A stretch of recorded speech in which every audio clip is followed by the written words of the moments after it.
კომუნიკატორის სტუმარია ლელა გაფრინდაშვილი, კავშირის ქალების ინიციატივა თანასწორობისთვის ხელმძღვანელი. უღრმესი მადლობა ჩვენთან სტუმრობისთვის.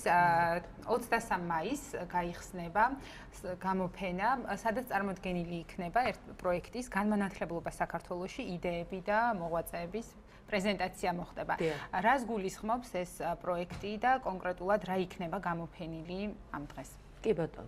იმ თავითვე მინდა გითხრათ, რომ და მადლობა გადავუხადო ღია საზოგადოება საქართველოს, რომელიც არის პრინციპში ამ ტიპის პროექტების საგანმანათლებლო განათლებასთან დაკავშირებით, ცოდნასთან და სწავლასთან დაკავშირებით პროექტების ერთ-ერთი უმთავრესი მხარდამჭერი. და პრინციპში ეს ფონდი რო არ ყოფილიყო, ძნელად წარმომიდგენია კიდე სად შეიძლება მოგვეძია ამ ტიპის შრომისათვის საჭირო სახსრები, ამიტომ ძალიან დიდი მადლიერება მინდა გამოვხატო ამ ფონდის მიმართ. ეხლა მოგიყვებით მოკლედ როგორ გაჩნდა ეს იდეა, ხო? მოგეხსენებათ, რომ დებატი იმასთან დაკავშირებით, რამდენად თავსებადია ქართული კულტურა ევროპასთან თქვათ, დავარქვათ ასე დასავლურ კულტურასთან ძალიან დიდი ხანია გრძელდება და თავარი საყვედური თუ თავარი სენტენცია რაც ისმის ხოლმე ეს არის, რომ ქართული კულტურა არის რაღაც ისეთი, რომელიც პრინციპში არ არის თავსებადი დემოკრატიასთან, ლიბერალურ ღირებულებებთან, ევროპასთან როგორც ღირებულებით სისტემასთან და ბუნებრივია, რომ ჩემთვის ძალიან მნიშვნელოვანი იყო და ყველა ადამიანი დარწმუნებული ვარ საკუთარ თავს უსვავს რაღაც მომენტში ამ შეკითხვას, რომ მართლა ასია თუ ეს არის რაღაცა იდეოლოგიური მითი, ნამდვილად ასია, იმიტომ რომ ქართული კულტურა არის დასავლური ცივილიზაციის ნაწილი, ეს არის ჩემი აღმოჩენა და არც იმ მკვლევართა ჯგუფის, რომელიც ამ პროექტში იყო ჩართული, უბრალოდ მათ ამ საკითხებზე ფოკუსირების მრავალწლიანი გამოცდილება აქვს და სწორედ ამიტომ გახდნენ ამ ჩემი იდეის, ასე ვთქვათ, მონაწილეები, იმიტომ რომ ეს ჯგუფი შეიკრიბა. ასეთად ესენი არიან ბატონი ოლივერ რაისნერი, რომელსაც აქვს არაჩვეულებრივი გამოკვლევა საქართველოში წერა-კითხვის გამავრცელებელი საზოგადოების შესახებ და ფუნდამენტური შრომა აქვს ამაზე დაწერილი გერმანულ ენაზე და როგორც მე ვიცი, ახლა მზადდება ქართული ვერსია მისი. ლევან ბრეგაძე და ნონა კუპრეიშვილი, რომლებიც კულტურის სხვადასხვა შრეებს იკვლევენ სხვადასხვა პერიოდში და ჩვენ მყავდა ქუთაისის სახელმწიფო მუზეუმიდან ორი მკვლევარი, მარიამ მარჯანიშვილი და დათო ბერძენიშვილი.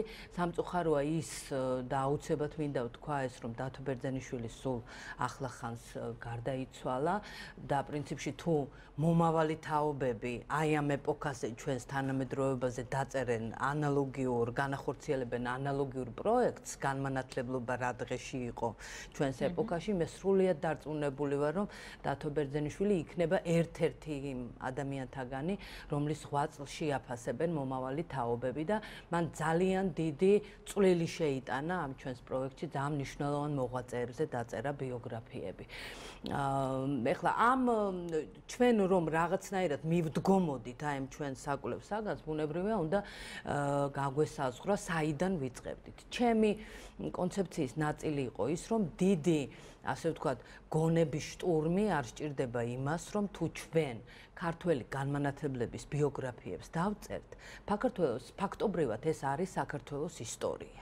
ესე იგი, არ გვინდა რაღაცა მითოლოგიზებული ისტორიების კითხვა, ჩვენ უნდა წავიკითხოთ საქართველოში განმანათლებლური იდეებში, ვინც ადამიანები იყვნენ, ვისაც შემოჰქონდათ ეს იდეები, ცდილობდნენ, რომ დაემკვიდრებინათ ქართულ სინამდვილეში, მას რა უქნა რუსეთის იმპერიამ, შემდეგ ბოლშევიზმმა და შემდეგ კომუნისტურმა რეჟიმმა მათ და მათ შთამომავლებს.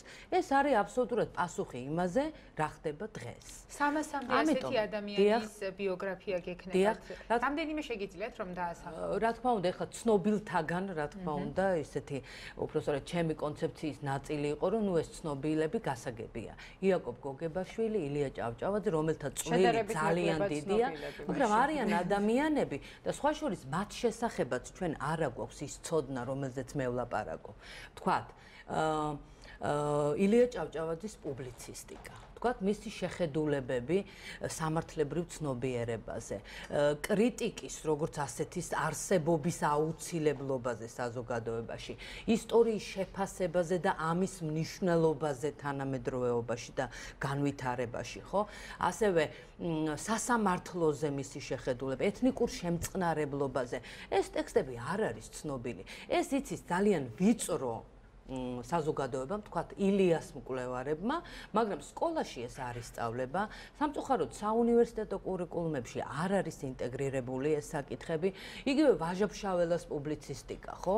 ნუ ვაჟა-ფშაველას ნაწარმოებები ჩვენ რო ვასწავლოთ იმის კვალ-დაკვალ, თქვათ, რას გულისხმობდა, ძალიან გავრცელებული არწივში საქართველოს გულისხმობდა და რაღაცნაირი მითოლოგიზირებული არის ეს ადამიანები ჩვენი კულტურის და მათი თქვათ საზოგადოებრივი საქმიანობა იმ რეალობაში ამ იდეებს ისინი როგორ ახორციელებდნენ, აი ეს არ არის ცნობილი და მე ვფიქრობ, რომ ეს ამ ტიპის ცოდნა არის ფუნდამენტური თანამედროვე საქართველოსთვის და ძალიან დიდი მნიშვნელობა. აი ქალებზე განსაკუთრებით გავამახვილებდი ყურადღებას, რომელთა უმრავლესობა აბსოლუტურად იგნორირებულია, ან ვიცით მას შესახებ რაღაც, რომელიც მათ რომ გაეგოთ, ნუ აუცილებლად უარყოფდნენ. ხა მაგალითად ეკატერინე გაბაშვილი საბავშვო მწერალია, ბარბარე ჯორჯაძე არის მხოლოდ სამზარეულოს წიგნის ავტორი და ნუ არაგარაგ შეიძლება გამოკრთეს აზრი, რომ ეკამათებოდა რაღაც პერიოდში ილია ჭავჭავაძეს, მაგრამ რაზე ეკამათებოდა, რამ წარმოშვა თავისთავად ეს დისკუსია, როგორ დამთავრდა, აქვს თუ არა მას სხვა ტიპის კიდე ნაშრომები, მოღვაწეობდა თუ არა ზოგადად იმ საზოგადოებაში, ამ ტიპის ცოდნა სამწუხაროდ არ აქვს. ალბათ ანელა ბარემ ვინაიდან ამ ცოდნის დეფიციტზე ვსაუბრობთ, თქვენი გამოფენა გასაგებია რომ გარკვეული პერიოდი იქნება, შემდეგ შესაძლოა პუბლიკაციის სახით მიეცეს, მაგრამ იმ ადამიანებს, ვისაც ჭირდება, ხო ეს ცოდნა, როგორც თქვენ საუბრობთ, ეს არის ის, რაც სკოლებში, უნივერსიტეტებში, რაც საგანმანათლებლო პროცესშია, ინტეგრაცია ამისი საჭირო, ხო საგანმანათლებლო პროცესში. ამ მიმართულებით თუ ფიქრობთ, რომ უფრო ფართო მასშტაბი, ან უფრო მეტი ფუნქცია შეიძლება სამომავლოდ იცით რა, ძალიან ბევრი გეგმები გვაქვს, ჯერ ერთი განათლების სამინისტროს სხვა უწყებებს რო დაველაპარაკოთ, იმიტომ რომ ეს საგანმანათლებლო პროექტია და პროექტს თავისთავად თუ მას არ აქვს სიცოცხლის უნარიანობა, ხო? ნუ არ არის, თუ არ მოხდა ამის ინტეგრირება, საკმაოდ დიდი მასალაა თავმოყრილი და ახლა ვებგვერდი სრულიად ხელმისაწვდომია ყველასთვის. მე რამდენადაც ვიცი, სკოლების უმრავლესობა ში ინტერნეტი არის. მასწავლებლებს განსაკუთრებით. კი ბატონო, ეს არის Enlightenment, შემდეგ არის WIE, ანუ Women's Initiative for Equality, ამის აბრევიატურა, წერტილი.org. ამაზე შეუძლიათ ნახოთ. აი პრეზენტაციის შემდეგ უკვე გაეშვება მთლიანად ეს ვებგვერდი და უფრო. ესე იგი, ვებგვერდი არის ორგანიზებული ასე. აქ არის ფოტო მასალა, პრინციპში, რასაც ჩვენ გამოვგებთ 23-ში. ფოტოები ვაჩვენოთ კიდეც მაყურებელს. ფოტო მასალა იქნება აუცილებლად, სადაც შედიან ქართველი განმანათლებლები, რაც ყველაზე მნიშვნელოვანია, შედიან ევროპელები, რომლებსაც ძალიან დიდი წვლილი აქვთ ქართულ კულტურაში, ვთქვათ, ცნობილი არის მარჯორი უორდროპი, ოლივერ უორდროპი, არტურ ლაისტი, ბერტა ზუტნერი, სხვა მოღვაწეები ძალიან მნიშვნელოვანი ქართული კულტურისთვის და მნიშვნელოვანია ის მათი აზრები საქართველოზე. იცით რა, ჩვენ ქართველებმა შეიძლება ჰიმნოგრაფიული ელფერი შევძინოთ ჩვენს შეხედულებებს საქართველოზე, მაგრამ ძალიან მნიშვნელოვანია ევროპელი რას აღმოაჩენს ისეც ქართულ კულტურაში ნათესაურს ევროპული კულტურისთვის, ხო და ის აზრები, რომელთა დემონსტრირებას ჩვენ ვახდენთ ვებგვერდზე, როგორც ტექსტური სახით, ასევე ვკითხულობთ ამ ტექსტებს, ეს აჩვენებს იმას, რომ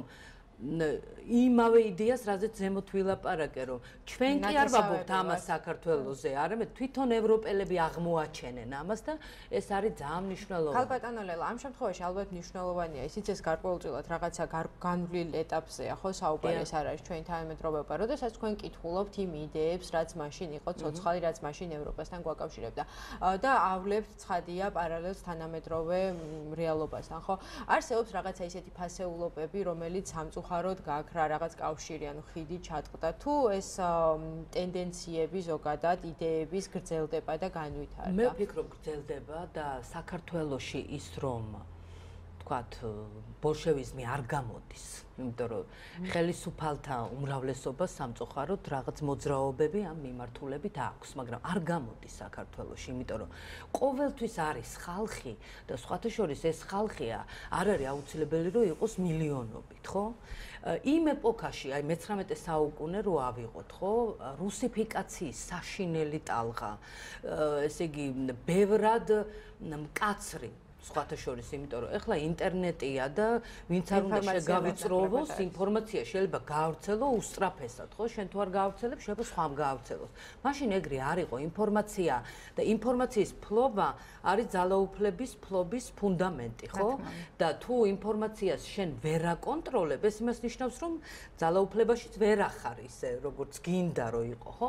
ამიტომ ეს ნიშნავს, ბოლშევიზმი საქართველოში არ გამოვა, ამას ადასტურებს პოსტსაბჭოთა საქართველოში, ვთქვათ ასე, მოქალაქეთა რეზისტენცია, ხო? შეიძლება მოქალაქეები რაღაც პერიოდამდე ითმენენ, ვთქვათ, შევიწროებას, არადემოკრატიას, არალიბერალიზმს და ასე შემდეგ, ხო? არაგათვალისწინებას ამ მოქალაქეთა შეხედულებას, მაგრამ ყოველთვის დგება მომენტი, როცა ისინი ამას აღარ ითმენენ, ხო? აი ეს არის ძალიან მნიშვნელოვანი.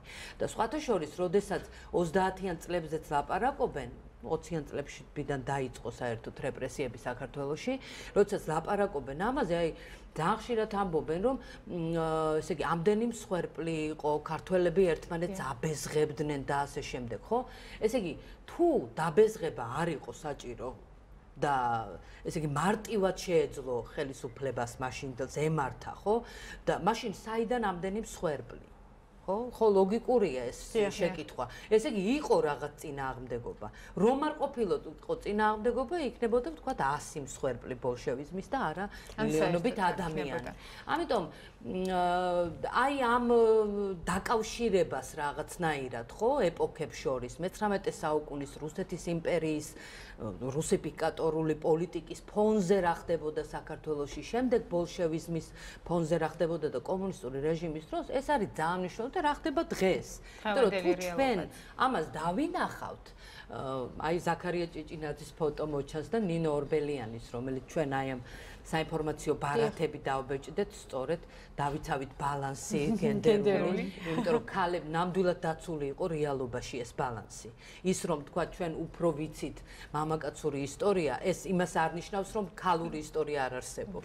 ეს ისტორია არსებობს, უბრალოდ ის ვინც წერდა ისტორიას, რაღაცატომ ქალების ისტორია, მაგრამ თანამედროვე კვლევებმა ეს რაღაცნაირად უკვე გამოასწორა ეს სურათი და ქალები ნინო ორბელიანი, ბარბარე ჯორჯაძე, ელისაბედ ორბელიანი სხვათა შორის, რომლის სიტყვა, აი მე წამოვიღე კიდევაც და თუ დრო მექნება წავიკითხავ ძალიან დიდი სიამოვნებით, უნივერსიტეტის გახსნაზე რას ამბობს ის ქალი, რომელმაც სორბონაში მიიღო განათლება, ჩამოვიდა საქართველოში ძალიან დიდი ხნის მანძილზე იყო ფრანგულის მასწავლებელი, ლექტორი უნივერსიტეტში. როგორ აფასებს საქართველოში უნივერსიტეტის როგორც ხო მე ვფიქრობ რომ ძალიან მნიშვნელოვანი პრეზენტაციაზეც ვაპირებ ამის წაკითხვას, იმიტომ რომ მიმაჩნია რომ თვითონ ის აკავშირებს ამ ისტორიას, ამ ორ რაღაცას. ქალბატონო ლელა, ჩვენ გვაქვს 2 წუთი, უნდა ავირჩიოთ ან ამის წაკითხვა, ან საუბრის გაგრძელება. არა, ამის წაკითხვა მეჩვენია. ეს არის ელისაბედ ბაგრატიონ ორბელიანის სიტყვა 1918 წელს უნივერსიტეტის გახსნაზე. დიდი მღელვარებით ახსავსე გამოვდივარ თქვენს წინაშე, რადგანაც გათვალისწინებული მაქვს ამ წუთის სიდიადე და განსაკუთრებულად ვაფასებ იმ პატივს, რომელიც წილად მხვდა მე. ხსნით ჩვენს საკუთარ ქართულ უნივერსიტეტს და ამით ხელახლად ვნასკვავთ ჩვენი ძველი კულტურის შეწყვეტილ ძაბს. აღმოსავლეთის მზეზეთ გაბრწყინებული კულტურა უფრო მშვენიერდებოდა დასავლეთის აზროვნებასთან დაახლოებით. ევროპა გვიცნობდა და ჩვენ მას ვუყვარდით. ჯერ კიდევ მე-13 საუკუნეში რომი გვიგზავნიდა მისიონერებს. მე-15 საუკუნეში ჩვენ უახლოვდებით საფრანგეთს. საბა სულხან ორბელიანი ელჩად მიდის ლუდოვიკე მე-14-თან და თავის იგავარაკებში თითქოს ლაფონტენის გავლენითაც გაიმსჭვალა. უკანასკნელმა 100 წელიწადმა ძალაუნებურად დაგვაშორა საფრანგეთის აზროვნების თავისუფალ აღორძინებას. ეხლა საჭიროა დაკარგული დროის მოგება. ბედნიერად ვთვლით ჩემ თავს, რომ მოვალეობად მარგუნეს თქვენ ფრანგული შეგასწავლოთ. რათა თვით დედანის საშუალებით გაიცნოთ იგი. იგემოთ მისი გენიოსების ნაწარმოები. ნუ დაგვავიწყდება, რომ საფრანგეთის 1789 წლის წყალობით, იგულისხმება რევოლუცია, რომელიც ამ იდეების, ასე ვთქვათ, მთავარი ინსპირატორი იყო, წლის წყალობითაა, რომ 1918 წელს გვაქვს თავისუფალი ქართული უნივერსიტეტი. დარწმუნებული ვარ, რომ ეს აზრი თქვენს საკმაოდ გიწინამძღვრებთ და აღგაფრთოვანებთ. დიდი მადლობა. ქალბატონი ლელა გაფრინდაშვილი იყო ჩვენი გადაცემის სტუმარი. ძალიან მოკლედ უთხარით, სად შეეძლებათ ნახონ ეს გამოფენა? 23-ში იხსნება ეს გამოფენა 15 საათზე ჯავახიშვილის უნივერსიტეტის მესამე სართულზე არის საგამოფენო დარბაზი და 28 მაისამდე გაგრძელდება. მოკლედ თუ დაგაინტერესდათ ეს თემა შეგიძლიათ მიხვიდეთ და ნახოთ ეს გამოფენა თუ არა და უკვე მე ვებგვერდზეც შეგიძლიათ ნახოთ ეს ტექსტები და პროექტი სრულყოფილად უკვე სრულად.